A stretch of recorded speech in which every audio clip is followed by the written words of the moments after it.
Makoto Kurabayashi groans in frustration while checking his phone, lamenting that he has no tasks assigned for the week. His friends discuss his part-time housekeeping job, noting he never seems to get any assignments. One friend reasons that people would rather hire an adult than a student. The conversation shifts as one boy fantasizes about being taken care of by Hata Sensei, a name Kurabayashi doesn't recognize. His friend points off-panel, indicating that the teacher in question is right there. Just then, Rumiko Hata Sensei herself walks by, commanding the attention of the students in the hall. Female students greet Hata Sensei warmly, complimenting her cute shoes. Kurabayashi's friend confirms that she is indeed very popular. He explains that she's gorgeous, bubbly, gives fun lessons, and even has fans from other schools. However, he insists that the biggest draw of all is her figure and adult sex appeal. Kurabayashi mutters in awe about how big they are, caught completely off guard.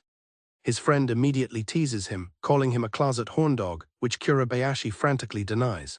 Suddenly, a voice cuts in, addressing the two of them. It's Hata Sensei, who tells them they are being a bit loud. The boys bow and apologize immediately. She accepts their apology with a sly grin, telling them it is fine as long as they know.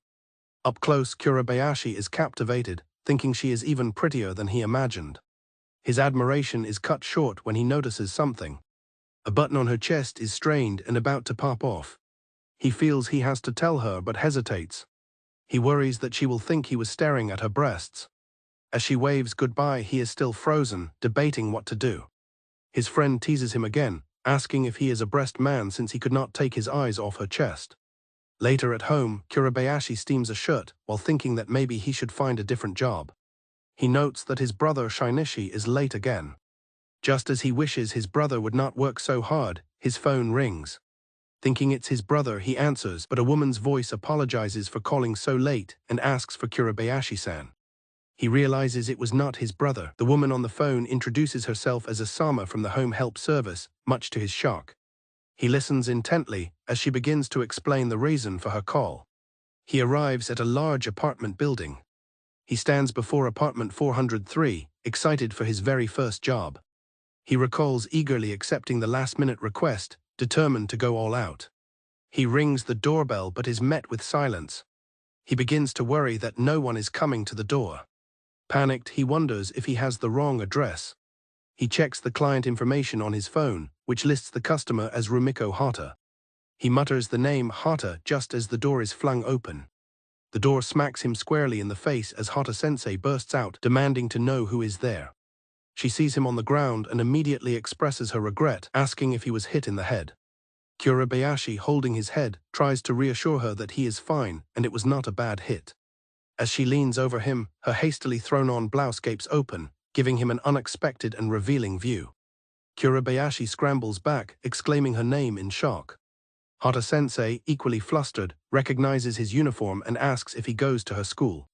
Panicking, Kurabayashi stands at attention and loudly introduces himself as Makoto Kurabayashi from Meijo High School. Before he can finish his sentence, she yanks him inside by his tie. She throws him into the apartment. With a loud slam, she shuts the door behind them. Kurabayashi sits on the floor, confused. Hata Sensei furiously calls him an idiot, demanding to know why he was shouting his name. She frets that if people think she invites students over, she will never get employed again, while Kurabayashi can only apologize. She collapses to the floor, complaining that she is hungover and all the yelling is ringing in her head. Kurabayashi looks on, confirming to himself that this really is Hata Sensei.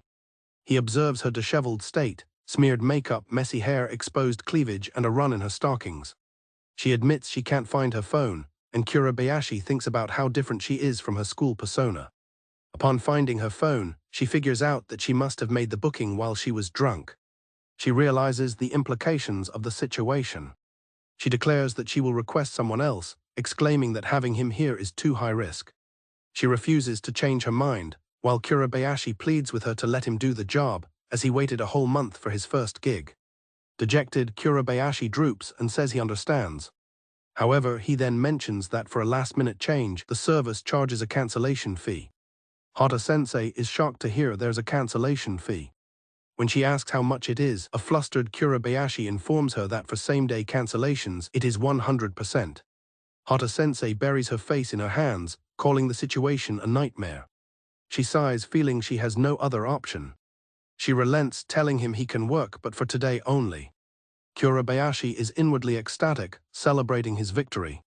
Hata Sensei explains that teachers get paid very little, and canceling would be a waste of money. She tells him he can thank her by making the place spotless, and he enthusiastically agrees. She warns him that there is a fair bit of junk scattered around, but he confidently says it is no problem, as he is used to picking up after his brother. She invites him to come on in. He begins to thank her. As he steps inside, Kurabayashi is left speechless by the absolute disaster of a room before him. He thinks to himself that the mess is next level, and Hata Sensei cheerfully agrees, asking if he knows right. Kurabayashi lets out a satisfied sigh, pleased with his work. He proudly looks over the now sparkling clean living room. He was in such a focused state that the cleaning went by swiftly. Suddenly, Hata Sensei appears, catching him completely off guard.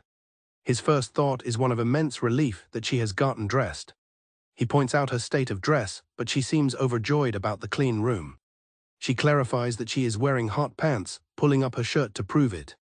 As she admires the tidy space, the very short shorts leave little to the imagination. To avoid looking at her, Kurabayashi pretends to find a dirty spot on the floor, thinking about how she is only covered on her top half. He internally laments that he had just managed to calm himself down. The tension is suddenly broken by the sound of her stomach growling, and she admits she is hungry. Thankfully, a full meal is ready for her to eat. Hata Sensei's eyes light up with joy when she sees the pickled vegetables. She praises his good work and asks how he knew she liked them. He reminds her that she specifically requested them on her form. Kurabayashi nervously wonders if the taste will be to her liking.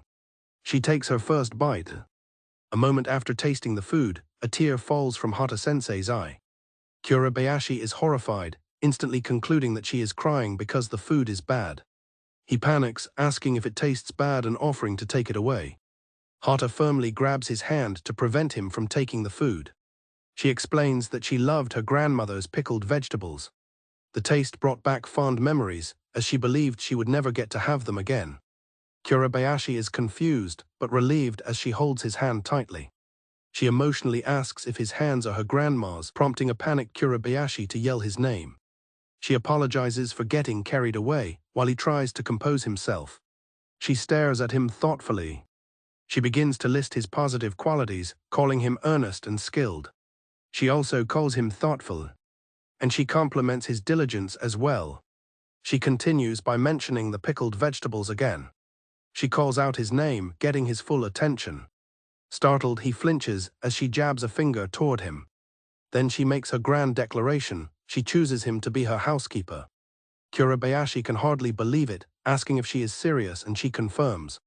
He enthusiastically agrees, stating he will accept any conditions she sets. She smiles knowingly upon hearing his eager acceptance. With a thud, she places a large sheet of paper on the table and begins writing. She drafts a formal agreement between them. Hata proudly presents the 12-clause agreement she has written up. Kurabayashi is dumbfounded by the long list of conditions.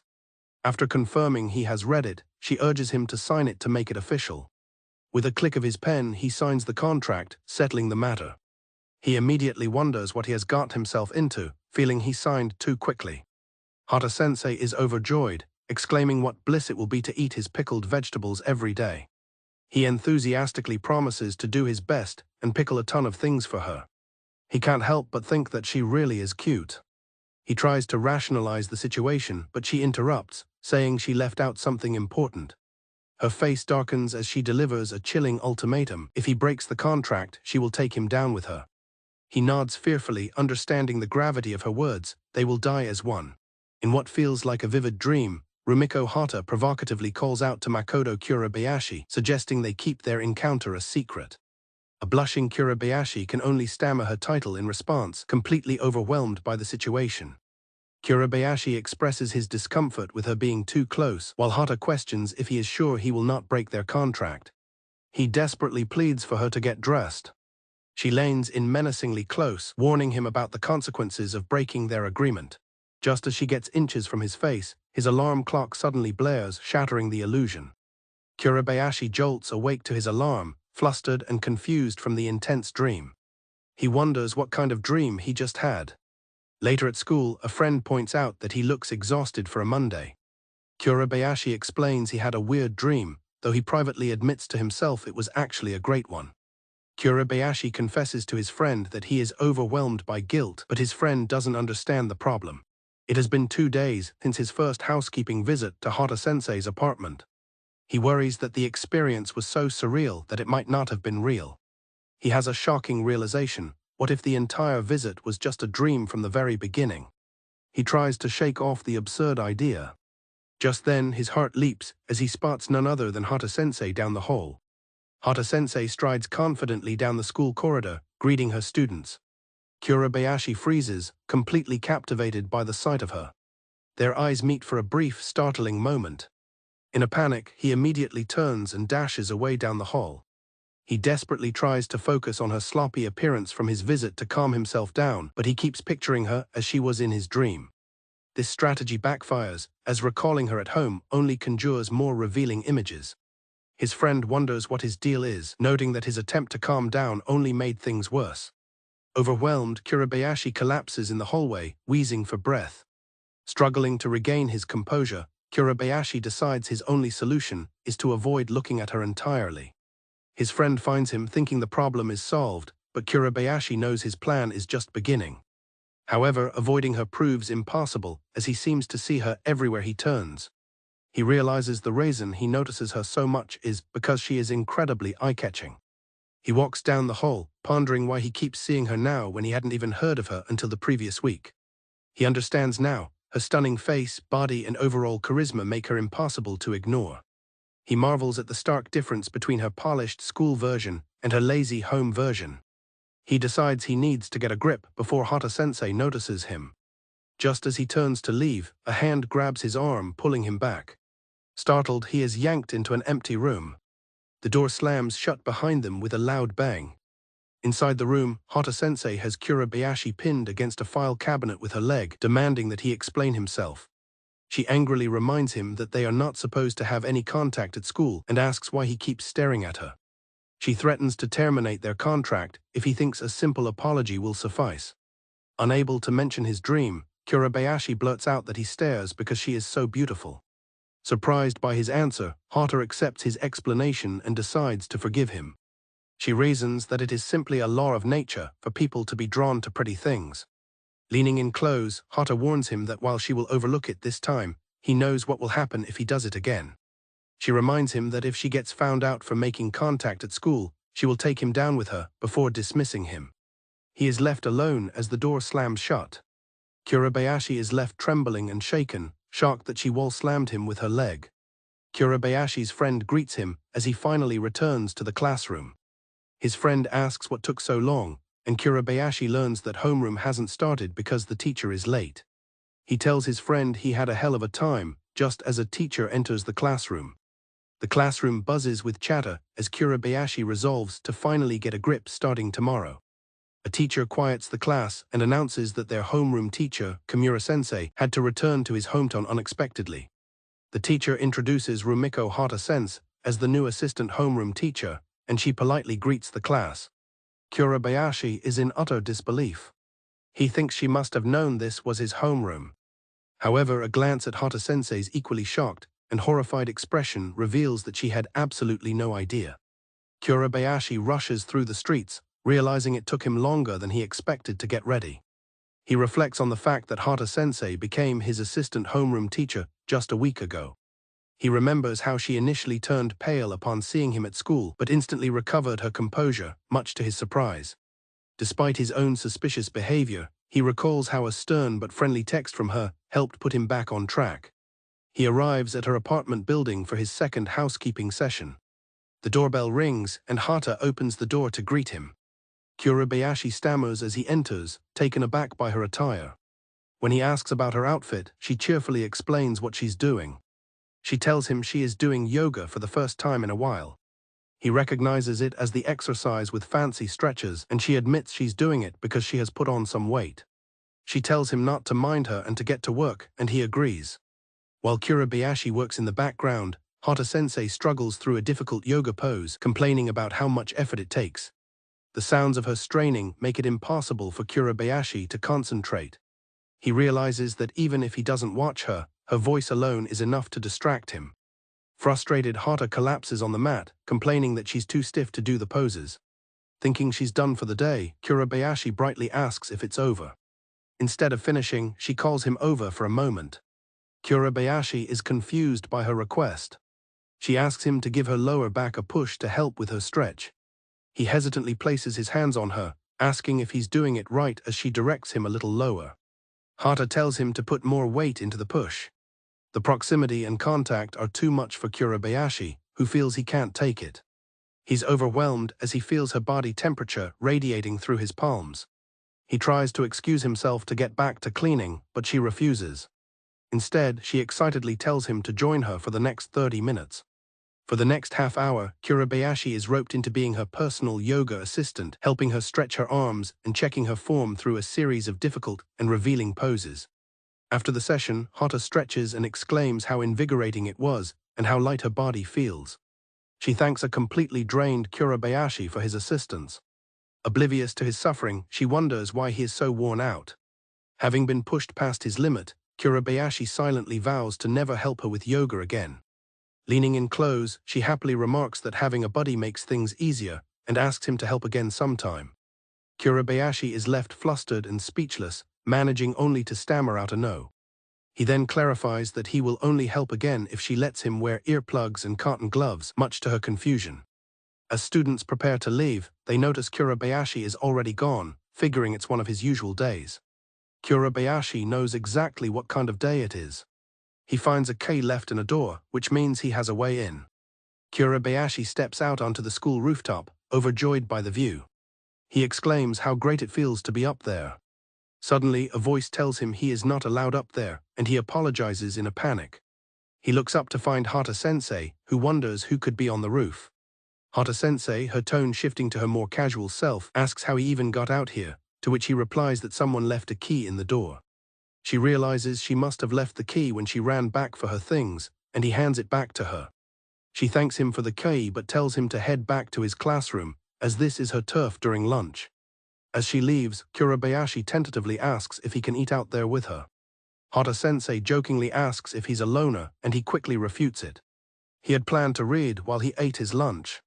He explains that while he usually eats on the stairway, he decided to come to the roof. He tells her it's so nice out on the rooftop, though the breeze is a bit strong. When she asks what he came up for, he gestures towards his food, asking if she can't tell. Hata Sensei claims she already ate lunch. When Kurabayashi asks what she's eating, she says it's just snacks because she's feeling peckish. She then pulls out a sandwich, a scone, a croissant, and a curry bun, leaving Kurabayashi stunned. Kurabayashi points out she seems hungrier than just peckish, and she retorts that her lunchbox is too small. Hata Sensei passionately argues that her lunchbox is tiny, and getting a larger one would ruin her image. She gasps suddenly. Her eyes are fixed on the sparkling, delicious-looking food in his lunchbox.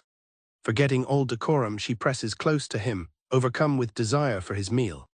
Extremely flustered by her chest pressing against him, Kurabayashi wants a better look. He offers her one of his rice bowls, and she excitedly asks if he's serious. He tells her to take it, explaining he has a spare and that it's a better option for her. She takes a bite and is overcome with delight, exclaiming how good it tastes. With his heart pounding, Kurabayashi blurts out that he loves her cooking. As she gushes about how delicious the rice bowl was, he wonders how anyone can deal with her when she acts like this.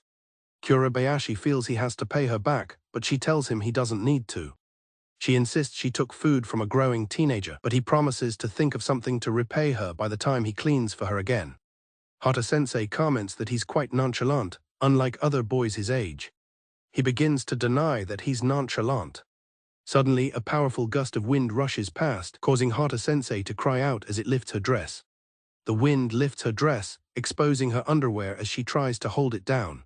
Blushing furiously, Kurabayashi complains about the wind and his hair, calling it a pain. He then tells Hata Sensei that she doesn't need to pay him back because she already has, and insists he isn't nonchalant, leaving her completely bewildered. Hata Sensei watches with an ecstatic, hungry expression as Kurabayashi cooks. He calmly points out that she is drooling, snapping her out of her daze.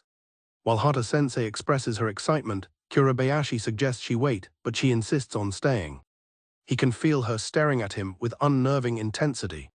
She suddenly gets an idea, realizing that if she helps, they can eat much sooner. She tells him to wait a moment, and he agrees, slightly taken aback. After Kurabayashi sets the batter aside to rest, Hata-sensei returns ready to assist. Her appearance in the apron catches him completely off guard.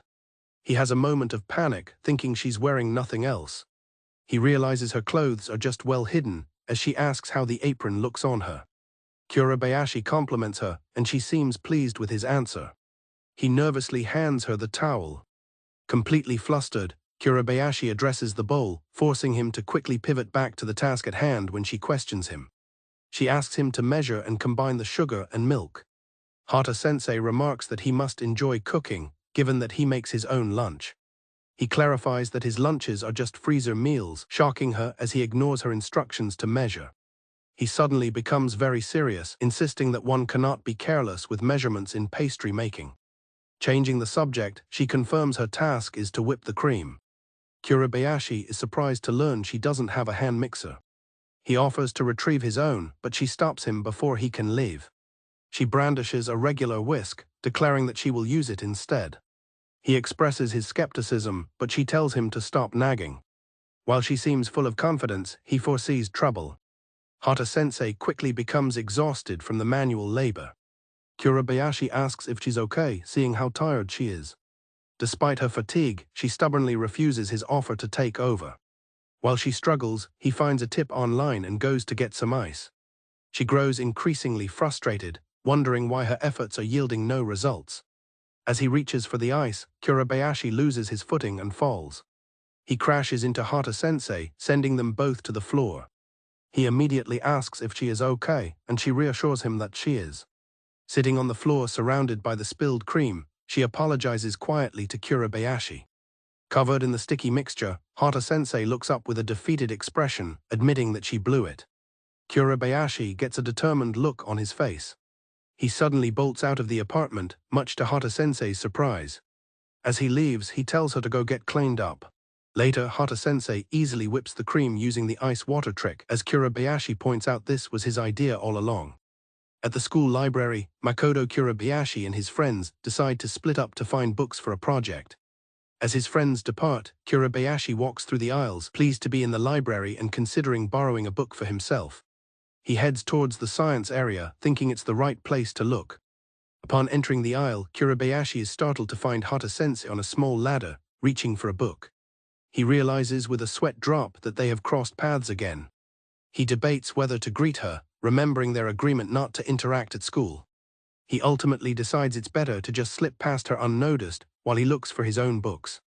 As Hata-sensei stretches for a book just out of reach, she suddenly becomes aware of someone below her. She jumps in surprise, startling Kurabayashi, who lets out a yelp.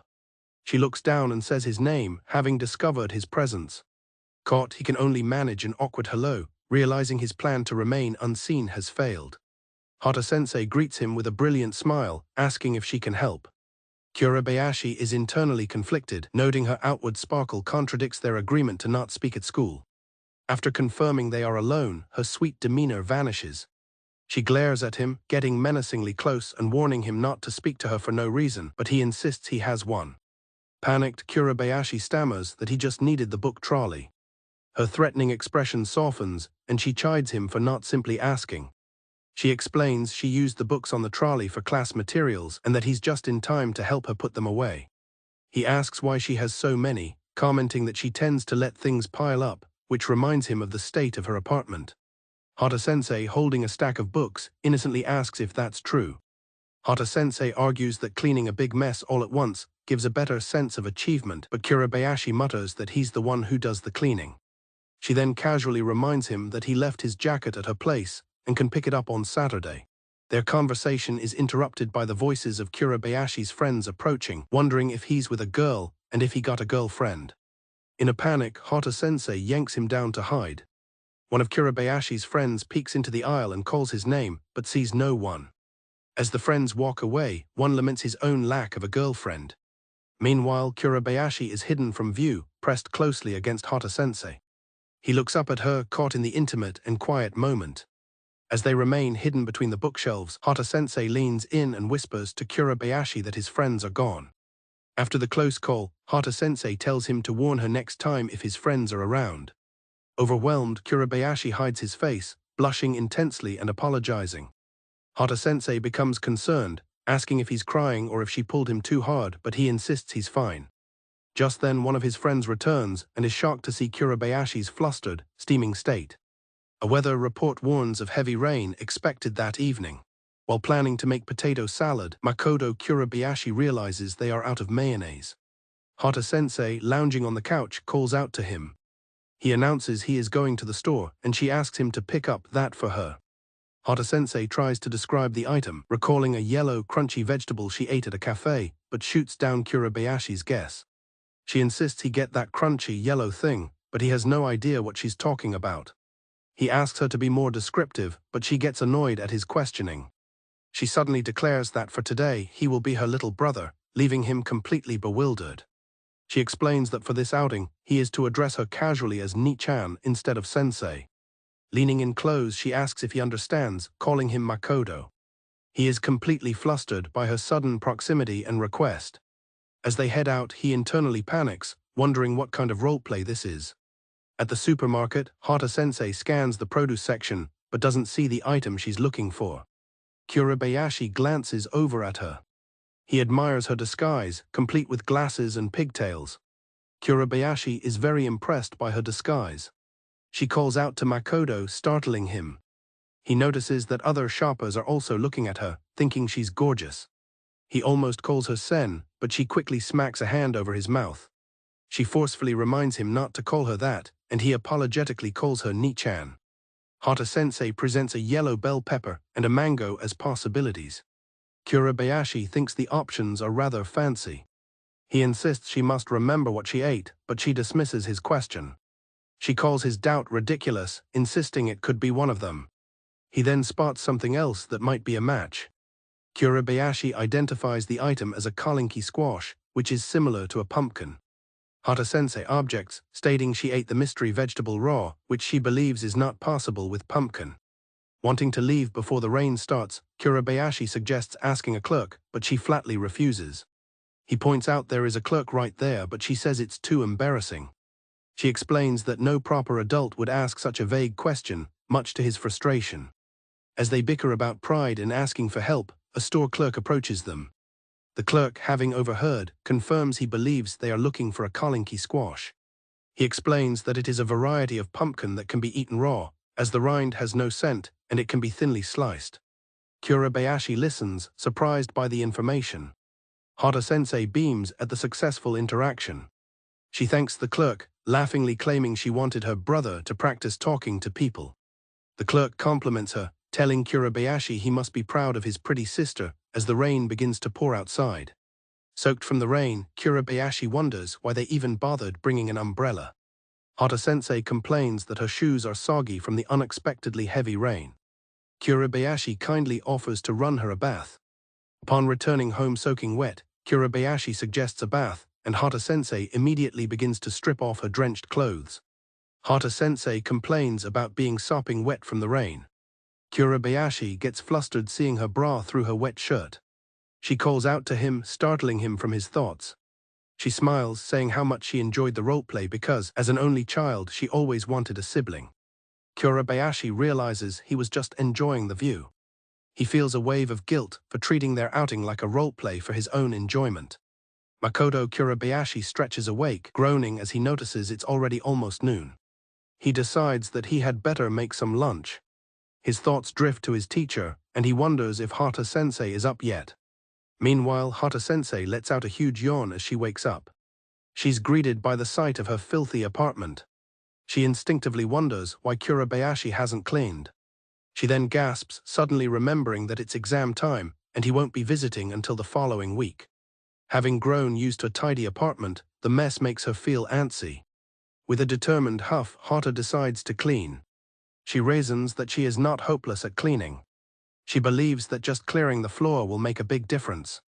Grabbing the vacuum, she removes the nozzle, ready to get the dust out of every nook and cranny. Her cleaning attempt immediately goes awry as she sucks the curtain into the vacuum. She panics, shouting about the curtain.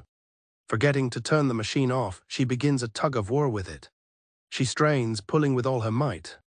With a final pull, the nozzle pops free, but the force sends it flying into a nearby stack of books. She lunges forward to catch the toppling stack. Relieved, she catches the wobbling books just in time.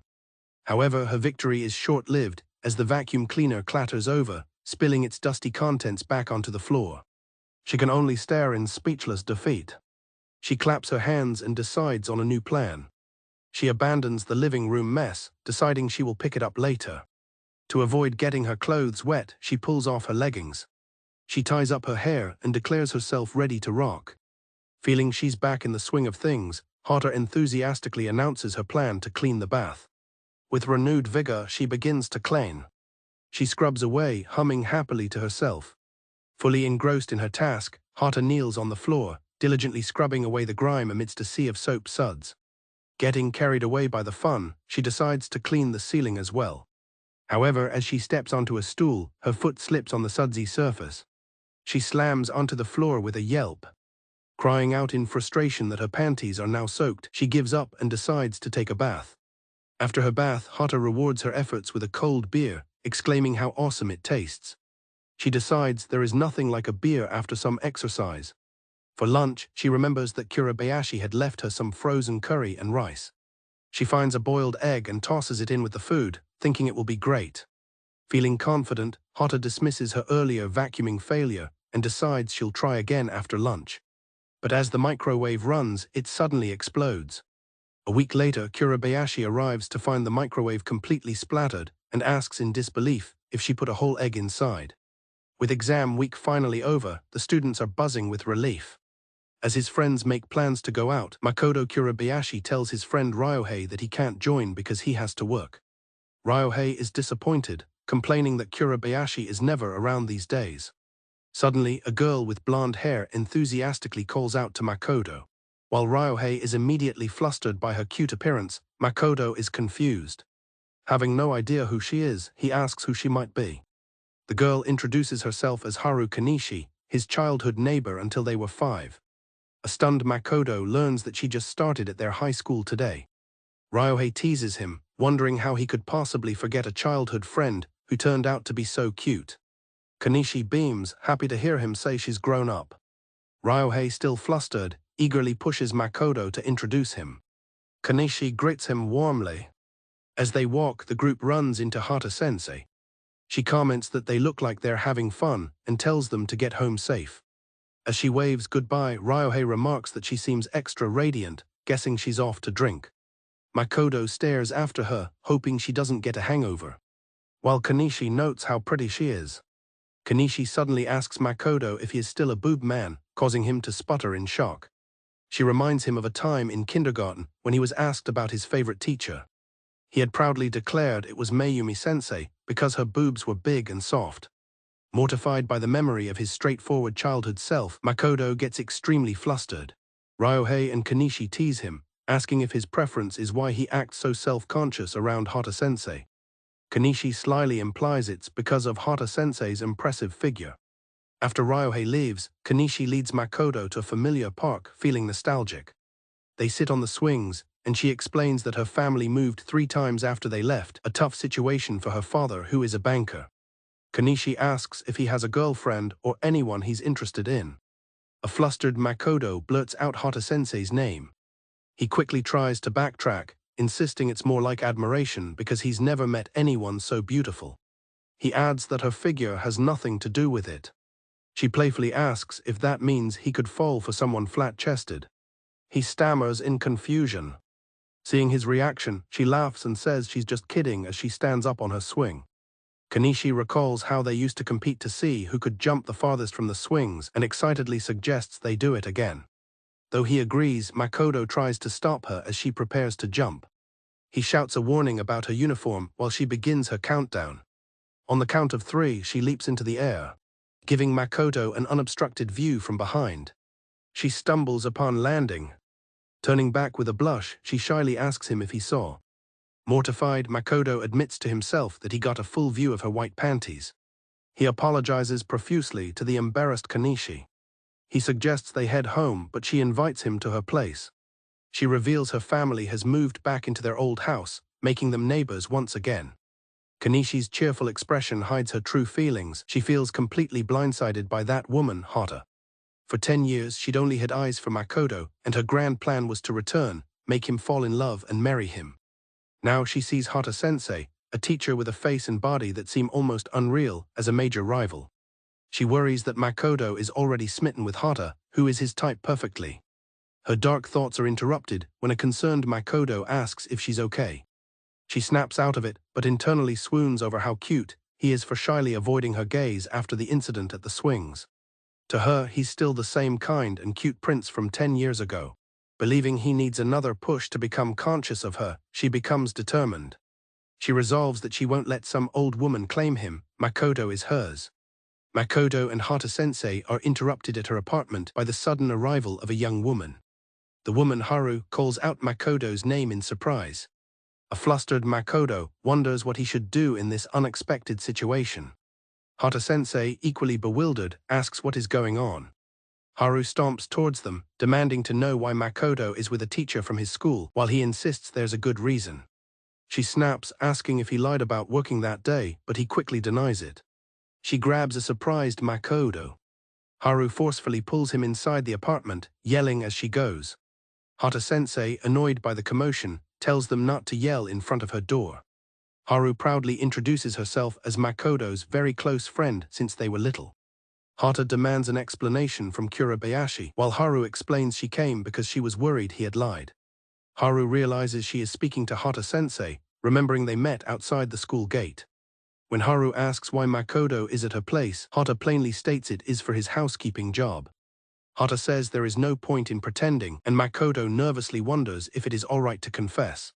Haru clenches her fists, declaring that she does not believe it. Haru breaks down in tears, insisting she will not fall for a stupid lie and accusing them of actually dating. Her eyes widen in shock. But as she takes in the utter mess of the apartment, she begins to think that it was the truth after all. Haru looks around in disgust, questioning if this pigsty is really a woman's apartment. Makoto notes there are fewer beer cans than last week, as Haru Sensei claims she didn't drink much. Haru concedes that while Haru is beautiful, such a mess certainly requires a housekeeper. She feels relieved, convinced that no matter how attractive Haru is, Makoto will not see her as a woman given the state of her home. Feeling a bit better, Haru asks Makoto what he is making for dinner. She gets excited when he tells her he also made maple scones for a snack. Her demeanor changes as she turns to Haru, remarking on how they look like newlyweds. Haru asks why she keeps hiring Makoto as her housekeeper, warning that he will be in big trouble if anyone finds out. Haru thoughtfully explains that she had planned to switch to someone else after the first time. Haru enthusiastically praises Makoto's skills, causing him to blush and Haru to grind her teeth in frustration. She continues her praise. Grabbing his hand, she exclaims that the pickled vegetables he makes taste just like her grandma's, much to Makoto's embarrassment. Haru is internally screaming, realizing Haru just pressed his hand against her breast. She slams her hands down in frustration. Tottering over menacingly, Haru tells Haru Sensei she would like a word just between them. She orders Makoto to sit and not move while she goes to clean. In another room, Haru asks Haru what is going on. Haru thinks to herself that Makoto loses his mind over big boobs. She watches in disbelief as Haru's breasts bounce significantly just from her adjusting a shoulder strap. Haru wonders how they got so big and asks if she had a boob job. She muses that such procedures are common, but she cannot tell by just looking. Determined, she thinks that if they are fake, Makoto should lose interest, and she must find out. Without another word, she reaches out and grabs them. Haru lunges forward and grabs Haru Sensei's chest, leaving the teacher completely stunned by the sudden action. Haru calmly tells the shocked Haru that since she would not stop staring, she figured she wanted to feel them. She adds that when she was in school, her friends would grope them all the time. Hearing the commotion, Makoto thinks to himself that they are making a lot of noise. He peeks into the room and asks if he can use the laundry machine. As Haru laughs, Haru marvels that the breasts are firm, plump, and jiggly. Both girls are startled when they realize Makoto has walked in on them. He immediately apologizes for barging in and dashes out of the room. Later, while vacuuming, Makoto apologizes to Haru, saying he never knew she liked girls, leaving her speechless as Hata enjoys a snack.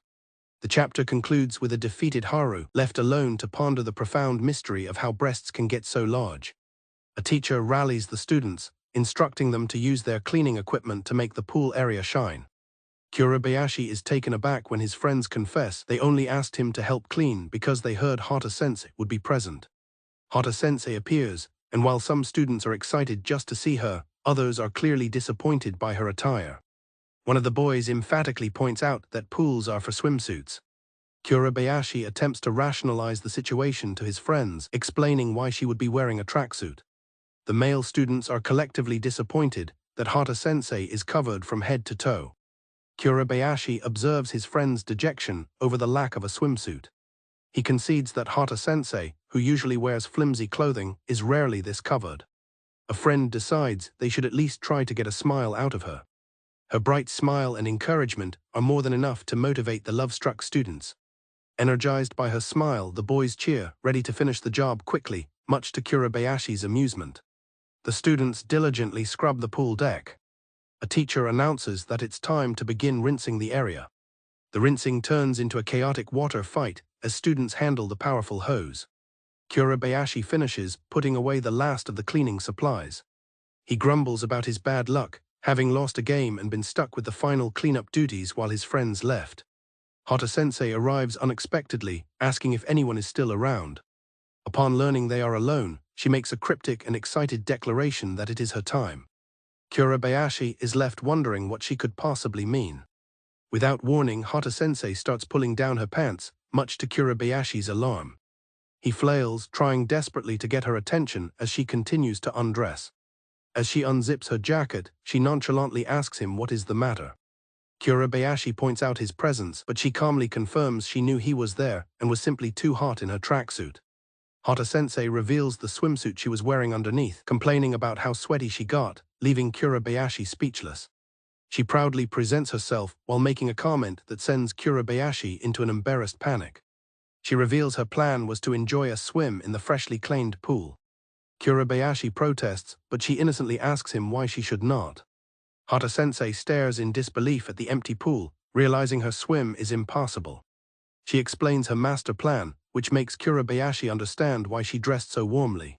While she mourns her failed bikini debut, Kurabayashi internally celebrates his good fortune from losing at rock, paper, scissors. His eyes fall upon the coiled hose, giving him an idea. Kurabayashi calls out to a dejected Hata Sensei. He suggests a compromise. They can play with the water from the hose, an idea she immediately loves. He turns on the hose, unleashing a powerful stream of water. She playfully challenges him to a water fight, and he yelps as he sprays her. Kurabayashi and Hata Sensei engage in a full-blown water fight, forgetting everything else for a moment of pure fun. Exhausted but happy, they rest on the pool deck. Hata Sensei exclaims how soaked she is, while Kurabayashi worries about more practical matters. She fondly reflects on the moment, calling it a classic teenage summer scene that brings back memories. She turns to Kurabayashi, telling him he will understand her nostalgia one day. With a warm smile, Hata Sensei sincerely thanks him for the fun they had. A blushing Kurabayashi brushes off her thanks. She's eager for more, but he expresses concern that she'll catch a cold, though she dismisses his worry. The following day in class, his prediction comes true as it's announced Hata Sensei is out sick, leading him to think he was right. A lone panel shows Hata Sensei at home, clad in a shirt and clutching her stomach as she lets out a big sneeze. Kurabayashi recalls their playful hose fight, which he now believes is the reason Hata Sensei caught a cold. He decides to visit her to check in. After ringing the bell and getting no response, Kurabayashi worries, having come to check on her out of a sense of guilt. He wonders if he should just leave the supplies, but the door suddenly begins to open. Hata Sensei, looking much worse than he expected, opens the door and questions his presence. He explains he brought supplies since she was sick, and confirms that he, unlike her, is fine. Hata Sensei seems annoyed by his youthful resilience, muttering about the unfairness of it all. She thanks him and asks how much she owes, but he tells her not to worry about it. She suddenly feels faint and begins to topple over, much to Kurabayashi's alarm. He manages to get her to her bed, taking in the state of her apartment. The thermometer confirms she has a high fever. Worried, Kurabayashi asks if she has sought medical attention. Overwhelmed by her fever, Hata-sensei begins to cry. She suddenly breaks down, wailing that she's a failure for missing work, which startles Kurabayashi. He tries to reassure her, thinking the fever must be messing with her head. She tearfully asks if he's being truthful, and he gently confirms that everyone is worried about her. He tells her everyone is worried and that she should get well soon. His reassurance seems to get through to her and she nods. Kurabayashi finds this vulnerable side of her new and endearing. He asks if she's had dinner and offers to make her rice porridge when she says she hasn't eaten. As he walks away, she recalls a memory of her grandmother offering to make her food when she was ill. She recalls her grandmother's comforting words, promising she would get better soon. The memory feels warm and nostalgic to her. Kurabayashi returns with a tray of food he prepared. He tells her the porridge is ready and asks if she can sit up, rousing her from her groggy state. Hata-sensei thanks him for the meal. However, she is too groggy and weak to eat on her own. Kurabayashi notices her difficulty and insists he'll feed her. He blows on the hot porridge to cool it down. He gently brings the spoon to her lips, asking her to open her mouth. Overwhelmed by his kindness and her own vulnerability, a tearful and flustered Hata-sensei quietly agrees to let him feed her. She accepts the spoonful of porridge from him. She complains that the food is bland, but he reminds her that's normal when one is unwell. He offers her some pickled vegetables as a palate cleanser. Kurabayashi is happy to see she's eaten a good portion of the meal. Kurabayashi tells her he will get her medicine and a change of clothes. He steps out of the bedroom, closing the door behind him. Once alone, he is overcome with emotion, thinking the experience was way too much for him to handle. He berates himself for objectifying a sick person and hopes she did not notice. From her room, Hata-sensei hears his wailing and is confused about what is causing it. Hata-sensei wakes up later, stretching and feeling much more refreshed. She checks the time and is surprised to see how long she slept. She figures that Kurabayashi must have left while she was asleep. To her amazement, she discovers her entire apartment has been tidied up. She realizes that he must have tidied up for her, noting how diligent he is. She spots a note he left on the refrigerator. The note wishes her a speedy recovery and says he left her some ice cream. Reading his kind words, she smiles, thinking he's a good kid. She finds 3 kinds of ice cream in the freezer and thinks to herself that he might be too considerate. Hata-sensei sits happily on the floor, enjoying the ice cream Kurabayashi left for her. Kurabayashi stands outside an apartment door and rings the bell. The door opens and Kurabayashi offers a bright good morning. He addresses the person as Hata-sensei. The woman who opened the door, who is not Hata-sensei, looks at him in confusion. The unidentified woman asks Kurabayashi for his name. Panicked, Kurabayashi starts to apologize, believing he's at the wrong apartment. He looks up and confirms that the apartment number is indeed 403. The woman has a moment of realization, while Kurabayashi remains confused. The woman asks if Kurabayashi is Rumiko's boyfriend, which he vehemently denies. He explains that he is her part-time housekeeper, which seems to surprise her. Meanwhile, Hata-sensei is heard singing in the shower. The woman explains that she stayed over because she and Rumiko were up all night drinking. The woman introduces herself as Matsuri Takagi, Rumiko's childhood friend. Kurabayashi introduces himself, explaining he's worked for Hata-sensei since April. Matsuri notes that he must be the reason the apartment is so much cleaner now. Kurabayashi internally breathes a sigh of relief that he didn't accidentally call her Hata-san. Matsuri stares at him thoughtfully. Matsuri remarks that he looks like a high schooler, but Kurabayashi clarifies he's in his first year of college. Deciding he'd better get to work, he starts vacuuming. As he works, he notices that Matsuri is still staring at him intently. He decides it's best to keep quiet and avoid saying anything that might give himself away. Matsuri suddenly leans in and blows in Kurabayashi's ear, causing him to yelp in surprise. She cheerfully explains that she just had the urge to tease him. Kurabayashi is flustered by the sudden interaction. She asks if he's popular with girls, commenting on his cute face. She then offers her lap for him to rest his head on, which he loudly refuses. As he tries to work, she playfully gets close to him again. Matsuri asks what kind of underwear Rumiko wears, making Kurabayashi insist he tries not to look. He desperately wishes for Hata-sensei to come out of the bathroom. Matsuri continues to tease him, asking if seeing Rumiko makes him feel aroused. She points out how defenseless Rumiko is when she's off the clock, suggesting it should arouse certain urges. Kurabayashi tries to deflect, stating he is just there for the money. Ignoring his protests, Matsuri forcefully shoves him onto the sofa. Matsuri leans over the pinned Kurabayashi, asking if he would love to do something like this with an older woman, to which he quietly concedes. He lurches away from her, shouting a panicked refusal. He blurts out that while he may like large chests, he refuses to do anything that would ruin both his and Hata-sensei's lives. Kurabayashi is mortified by his own outburst. Matsuri laughs heartily, amused by his honesty. She grins, finding it fascinating that making a move would supposedly ruin their lives. Kurabayashi berates himself for being so stupid. Satisfied, Matsuri remarks that she has got her hands on an amusing tidbit and will take her leave. She waves goodbye to Makoto, telling him to pass on her regards to Rumiko. With a knowing smirk, Matsuri assures Kurabayashi that his secret is safe with her. Just as Matsuri leaves, Hata-sensei comes out of the bathroom asking how he knows her friend. Kurabayashi is flustered and asks why Hata-sensei came out in just a towel. She explains that she forgot her underwear and asks what other choice she had. The following Monday, the incident still weighs on his mind. He's gloomy, having been unable to ask Hata-sensei anything about the situation. Feeling unwell from the stress, he decides to head to the nurse's office. He enters the nurse's office, and the nurse asks what is wrong. The nurse points out the dark circles under his eyes, and he admits he hasn't slept since Friday. She offers to hear him out, despite his insistence that it's not a big deal.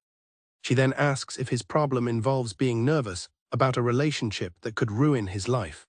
The nurse continues, asking if he's prone to getting suddenly hot and bothered, shocking Kurabayashi.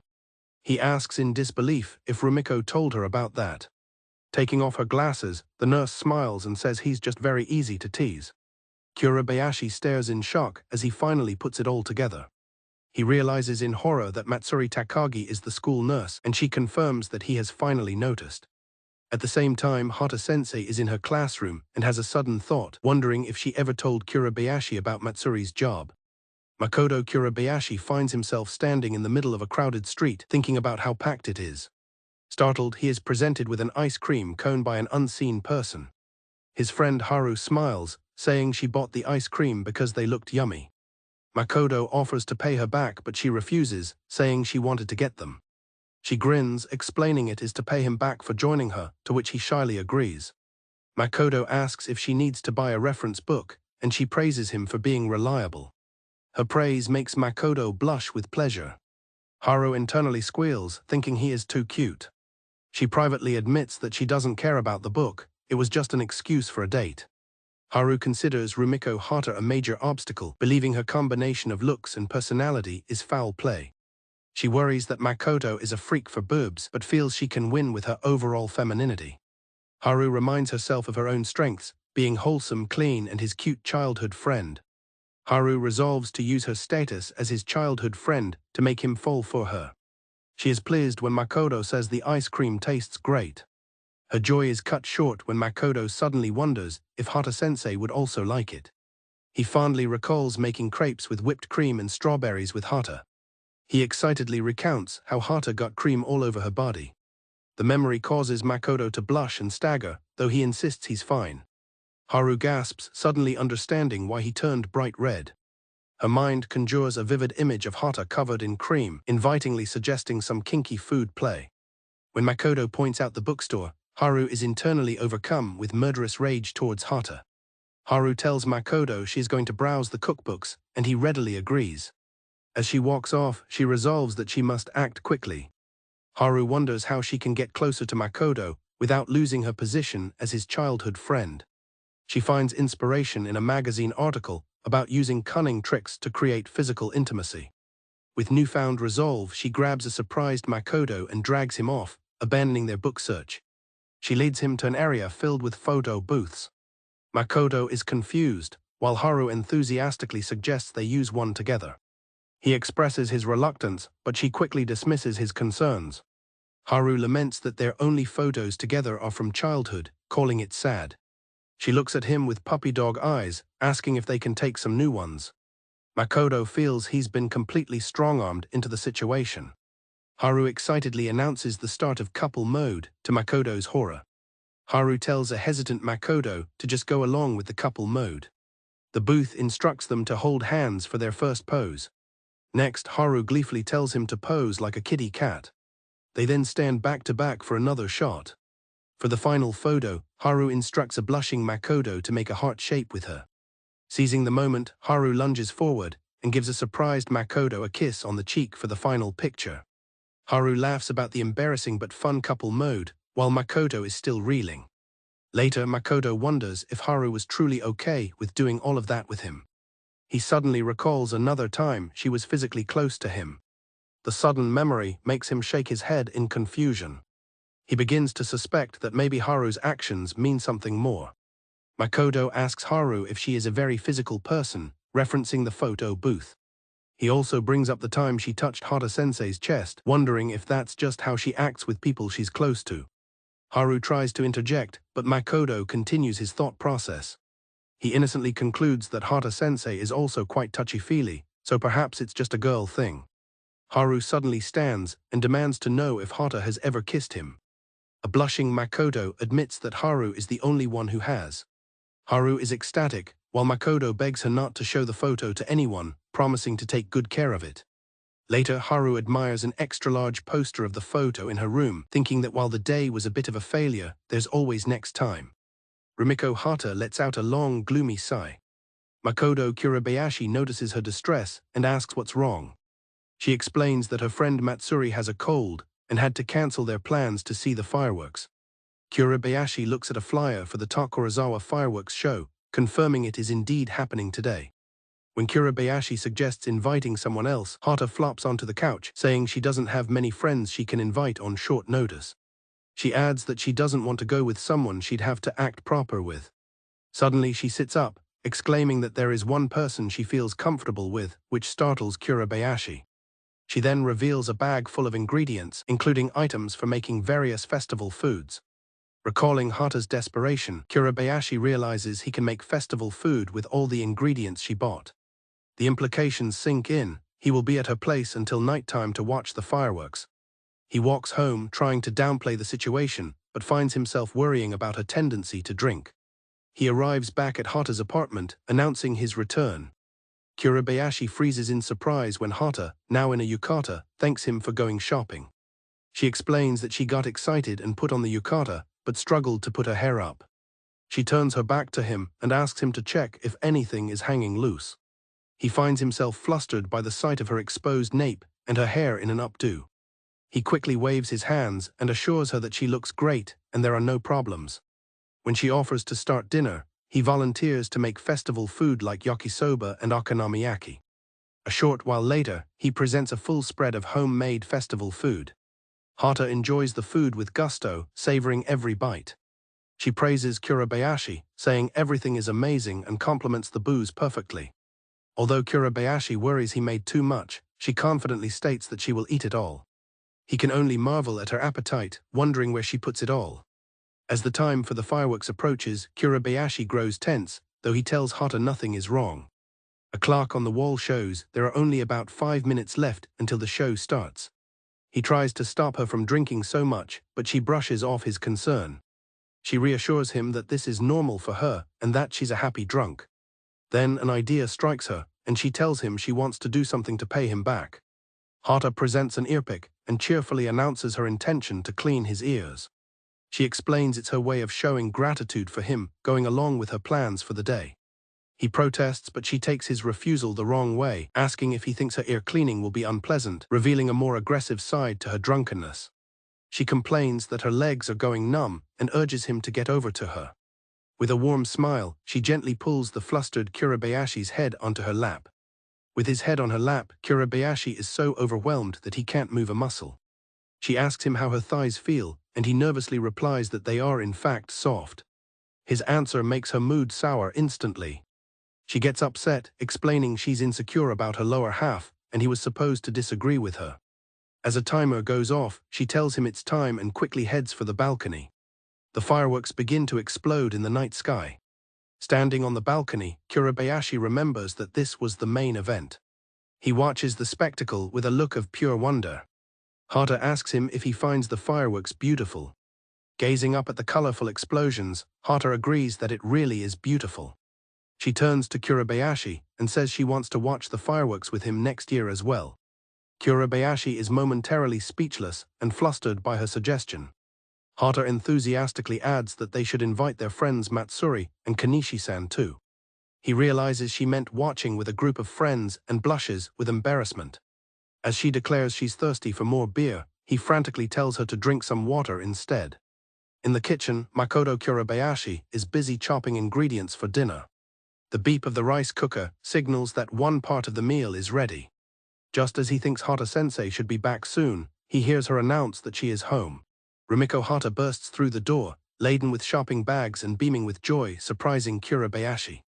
She ecstatically recounts her successful shopping trip, mentioning all the cute shoes, skirts and blouses she found. Leaning in close, she eagerly asks if he wants to see her new clothes, and he hesitantly agrees. Kurabayashi suggests waiting until after dinner for the fashion show. Hata vehemently refuses, explaining she bought the smallest size possible as motivation and is worried about her waist after eating. She declares that fashion is from head to toe, and she wants to show off her new shoes as well. After Kurabayashi lays out the newspaper as requested, Hata announces she is ready to begin. Hata puts on a fashion show, modeling several new outfits and excitedly pointing out the features she loves, while Kurabayashi watches with admiration. With a flourish, Hata reveals her final outfit, leaving Kurabayashi momentarily stunned. She asks him what he thinks of the form-fitting knit dress. Kurabayashi is internally overwhelmed by the combination of a knit dress and black tights, while Hata asks for his verdict. He forces himself to calm down and tells her that he loves it, and she wears it well. Hata explains that while she's normally insecure about minis, the boots give her the confidence to wear them. Kurabayashi is astonished when he realizes the heels on her boots are almost 5 inches high. When Kurabayashi asks if the heels are painful, Hata replies that they are, but beauty is pain. She tries to prove her point with a twirl, but her ankle twists precariously. Both she and Kurabayashi cry out in shock and pain as she falls. Kurabayashi rushes over to Hata, who explains that she can't move. She clarifies that putting weight on her ankle will hurt immensely, and he realizes it needs to be iced right away. He knows what must be done. Ignoring her protests, he apologizes and prepares to carry her. In a swift motion, Kurabayashi scoops Hata up into his arms to carry her to the sofa. The sudden, unexpected act leaves both of them wide-eyed and stunned into silence. Hata is dazed and confused by what's happening. Kurabayashi reassures her that they're almost at the sofa. Snapping out of her daze, she starts to struggle and pleads for him to put her down, forcing him to warn her to stay still. He carefully applies a cold compress to her injured ankle. Kurabayashi tries to reassure her, saying the swelling doesn't seem severe. Noticing her strange behavior, he asks if she's hurt anywhere else, but she insists she's fine. Hiding her face, Hata admits that she is mortified because no one has ever carried her like that before. Kurabayashi quickly apologizes for his actions, but she tells him to stop, as it only makes her feel more embarrassed. A sudden sneeze from Hata-sensei prompts a concerned Kurabayashi to ask if she has a cold. She dismisses it as a reaction to the recent chilly weather and asks him to retrieve her winter sheets. Hata directs him to the closet, explaining that the sheets should be at the back of the shelf on the right. As he reaches for the door, Kurabayashi realizes he has never opened this particular closet before. The moment Kurabayashi opens the closet, an avalanche of boxes and clutter topples out onto him. The loud crash startles Hata-sensei from across the room. She quickly turns and calls out, asking if he is okay. Seeing him buried under the pile, she worriedly concludes that he is not. Kurabayashi sits up and asks how she could have stuffed so much into the closet, to which she offers a sheepish apology. She defends her method by saying that's how things get when you pack without leaving gaps, but he retorts that it is not a game of Tetris. While sorting through the mess, he discovers a memories book from her 4th grade class and asks if he can read it, much to her surprise. Though she warns him it will not be very interesting, Kurabayashi insists, curious about what she was like as a child. He flips open the book to her personal profile page. He reads her details aloud, noting her birthday is December 10th and her blood type is B. He then reads the most surprising entry: her dream was to be a career woman and a bride. Kurabayashi exclaims in disbelief that her dream was to be a bride, startling her with his loud reaction. He apologizes, and she admits that it was indeed her wish back then. She clarifies that more than anything, she just wanted to make her own family. Hata reveals that because her parents always worked overseas, she was essentially raised by her grandmother. She admits that although life with her grandma was enjoyable, there were times she felt lonely. This led her to want a family who would always be around, a realization that makes Kurabayashi understand her past reactions to his own life. She fondly tells him that it was a dream she came up with together with her grandma. Hata recalls that the memory was from 16 years ago. In a flashback, a young Hata sits at her desk, stumped by her homework assignment to write down her dream. Her grandmother notices her getting angry at the worksheet and tells her to calm down. Her grandmother enters the room and asks why she is so worked up over her homework. The grandmother gently asks what she wants to be and what her classmates are writing. Young Hata lists common dream jobs like idol or nurse, but firmly rejects the idea for herself. She explains with surprising pragmatism that while she knows she is cute, making it in those industries is very tough. Young Hata questions why everyone has a dream when they have only been alive for 9 years. Her grandmother senses that the question is too vague and rephrases it, asking what kind of adult she would like to become. Looking at a photo of her parents, Hata says she would like to be really into her job, just like her mom. She then adds quietly that she misses seeing her, which catches her grandmother's attention. A bright smile appears on young Hata's face as she declares her love for her working mom. She then enthusiastically tells her grandmother that she also wants to marry someone just like her, taking the older woman by surprise. She describes her ideal partner as someone kind but a little strict, who is also fantastic at cooking and cleaning. The final, most important quality is that they must make pickled vegetables just like her grandma's, which makes her grandmother laugh. Her grandmother hugs her, affectionately calling Rumiko greedy and saying it will be hard to find someone who can make pickles like hers. Her grandmother reassures her, certain that she will be able to meet somebody wonderful. Hata gasps as she is snapped back to the present. Kurabayashi leans in and asks if she is okay. He explains that she stopped reading and just started staring into space, prompting a flustered apology from her. Hata explains that she got sidetracked reminiscing about her grandma. Kurabayashi smiles, noting that she must really adore her. With a warm expression, Hata agrees, saying that she loves her. She starts to explain who she wanted to marry back then, but a loud stomach growl interrupts her. Embarrassed, Hata says that her stomach always growls when she thinks about pickled vegetables. They decide to break for lunch, and Kurabayashi lists the turnip, carrot, and cucumber pickles he prepared, making Hata cheer with excitement.